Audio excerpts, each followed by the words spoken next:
இங்க 3 பொண்ணுங்க ரொம்ப வருஷம் கழிச்சு அவங்க அப்பா அம்மாவை பாக்குறதுக்காக பெட்டியை தூக்கிட்டு ஒன்னா சேர்ந்து வந்திருக்காங்க. ஆனா இவங்களை பார்த்தது அவங்க அப்பா அம்மா சந்தோஷப்படுவாங்கன்னு பார்த்தா பார்த்ததுமே அதிர்ச்சி ஆயிடுறாங்க. என்ன இதுங்க ஒவ்வொன்னும் எப்ப வீட்டுக்கு வந்தாலும் ஒரு 7:30 தான் வராங்க. கொஞ்சம் வருஷத்துக்கு முன்னாடி சின்ன பொண்ணு மட்டும் பெட்டியை தூக்கிட்டு தனியா வந்திருக்கா. என்னன்னு கேட்டா கல்யாணத்துக்கு முன்னாடி பிரெக்னென்ட் ஆகிட்டு தான் சொல்றா. இன்னொரு டைம் பெரிய பொண்ணு மட்டும் தனியா பெட்டியோட வந்து நிக்கிறா. என்னன்னு கேட்டா புருஷனை பிடிக்கலன்னு டைவர்ஸ் பண்ணிட்டு தான் சொல்றா. அப்படி இருக்க இந்த டைம் 3மே ஒன்னா சேர்ந்து வந்திருக்குதுங்க. சோ இந்த டைம் பெருசா ஏதோ ஆப்பு வைக்க போறாங்கன்னு பயப்படுறாங்க. வீட்டுக்குள்ள வந்ததும் இப்ப என்ன நடந்துச்சுன்னு சொல்லி அவங்க அம்மா கேள்வி மேல கேள்வி கேட்டுக்கிட்டே இருக்காங்க.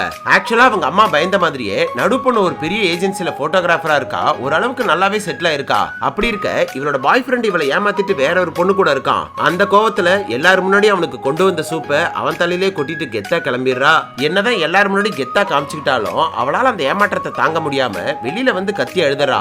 ஆக்சுவலா இவ கூடவே இருக்கிற இவளோட அசிஸ்டன்ட்டுக்கு இவளோட வளர்ச்சியை பார்த்து பொறாம வருது. சோ திறமை வச்சு மோத முடியாம இவ பாய் ஃப்ரெண்ட கைக்குள்ள போட்டு இவளை பழி வாங்கிடுறா.